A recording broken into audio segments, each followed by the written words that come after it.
So now that E3 is over, and while I didn't pay much attention to it at all, because I found everything that came around to be mostly bullshit, or stuff that I couldn't care less about, one thing did catch my attention. Microsoft announced the Xbox One S, an Xbox One system that's 40% smaller than the original, which is something that I didn't think that would be unheard of, but then they said it was 4K capable. Wait, what?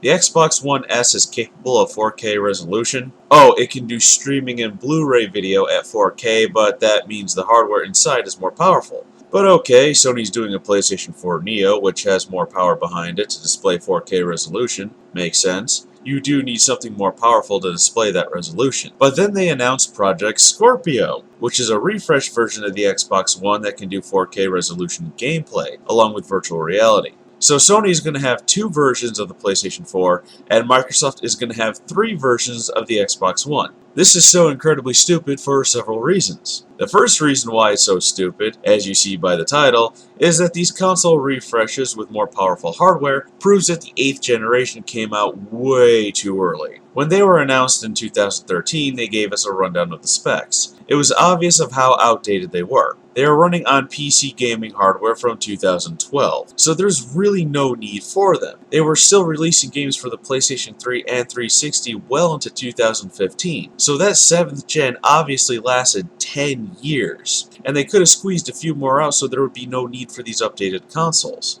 Secondly, there was no real reason for the systems that are out now to be released. It's not like there was a noticeable jump in graphical capabilities. It's not like when we went from the PS2 to PS3. Even some of the definitive editions of 7th gen games ported over to the 8th gen systems look almost the same as they did on their original consoles. Maybe they look or perform slightly better, but there's really no discernible difference. I had Tomb Raider the definitive edition on the PlayStation 4, and it tried to run at 60 frames per second, but struggled to do so. And it didn't look that much different from the 360 version. They're telling all developers that they have to make their games compatible with the older 8th gen systems. And the only thing that the developers can do is make it so the games can output to 4K. Otherwise, they have to look exactly the same. They have to run at the exact same frame rate, and there can be no difference into how they play or perform. So they're making it harder for the developers to make games because they can't favor the one with the more powerful hardware over the other. Fourth and finally, they essentially destroyed the reason why people buy consoles. People buy consoles because they want a box where they can just pop in a disc and play. And that's the main reason.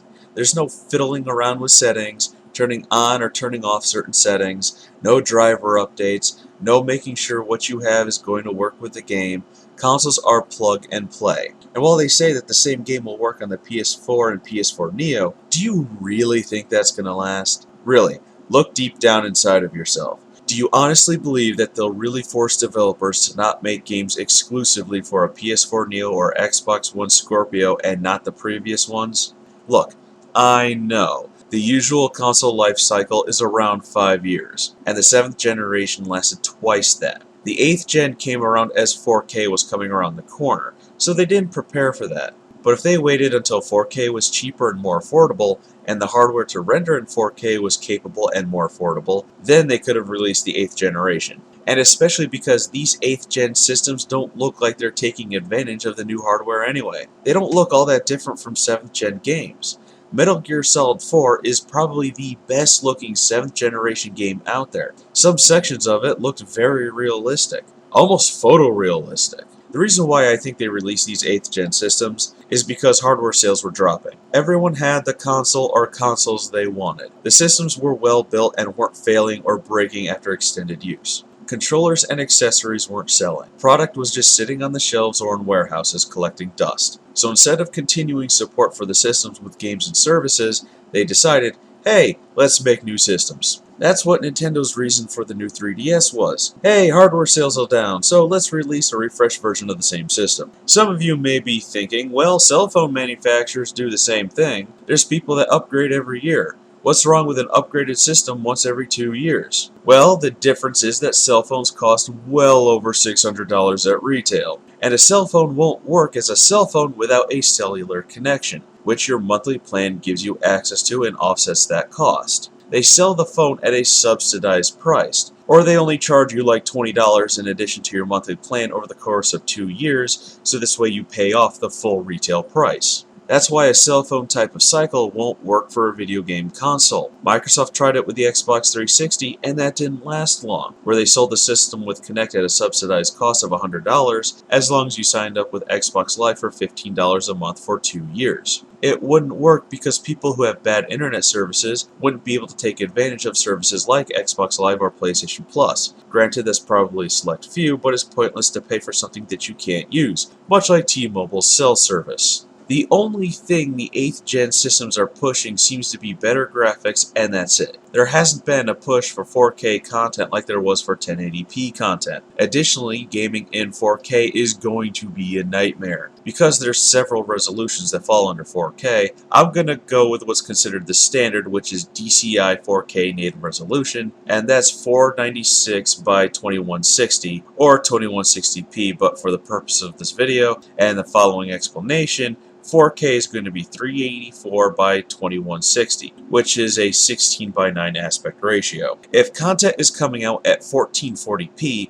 that's not 4K, that's Quad HD. What's the difference, you may ask? Quad HD, which is 1440p, is a resolution of 1280 by 720 multiplied by 4. 4K, also known as Ultra HD, is 1920 by 1080 multiplied by 4. For a 2160p resolution. My GTX 980 Ti can output to 496 by 2160, and that sumbitch costs $700. Yes, there are cheaper graphics processors out there that can output to the same resolution, but you gotta keep in mind, the higher the resolution, the more computing power that takes, so cheaper cards aren't going to perform as well as the more expensive ones. Although I'm excluding the new cards that Nvidia and AMD recently announced, as they are powerful at a relatively cheap price. Sony and Microsoft are using the confusion of Quad HD and Ultra HD to their advantage to sell you a new system that you don't actually need and only does Quad HD, not Ultra HD, if their target resolutions are 1440p. Even if these consoles can deliver Ultra HD, it's gonna be a bitch for gaming. There's a difference between a 2D and 3D image on a screen. When you're watching a movie or TV show, that's a two-dimensional image. You can't see around the corners or behind what's currently displayed. Rendering that in Quad or Ultra HD requires less space, less processing power compared to a 3D image. A 3D image, such as controlling a camera inside of a game world, requires more, because those three-dimensional objects need to be rendered and processed by the hardware almost constantly. All those polygons and textures need to be at a 4K resolution, otherwise it'll look shitty. And it's an object that will have to be made to be seen from all angles, since the camera will not only be active, it can move all over that object. But we're not talking about just one single boulder being rendered. We're talking about the ground, trees, grass, hair, buildings, NPCs, various objects, and the dreaded particle effects like explosions and glow effects. You know when a game's frame rate slows down when it's trying to process a whole bunch of explosions, glowy things like magical stuff or energy weapons? Now imagine all that power that's going to be needed to render all that at 4K, and imagine the cost of it. Now tossing on the fact that they want these consoles to do virtual reality, we're talking about a graphics processor that will be around $300 alone, plus all the other components. The Scorpio and Neo are going to be expensive. Now let's take a look at what Microsoft was claiming the Xbox One Scorpio could do. That it's got about 6 teraflops of power. Flops, or floating point operations per second, is basically how much computing power is available, so that way the developers don't overstep the limits of the system. The Nvidia GTX 1070 is about 6.5 teraflops, and that costs $400. The newly announced AMD Radeon RX 480 is supposed to be able to do 5.5, and that's averaging around $250. So the PS4 Neo and Xbox One Scorpio are probably going to be around $600. If they're cheaper than that, then you know they're going to be selling them at a loss just like they have been doing and making up the difference with games and services. And that's why I'm saying that the 8th generation came out too early. If they waited, probably until next year or 2018, 4K would have been more available and worth getting. The tech to build a 4K machine would be cheaper, and the fact that they're coming up with these upgraded systems proves that they jumped the gun too early. But oh well, maybe they'll have it figured out by the time the 9th generation comes around.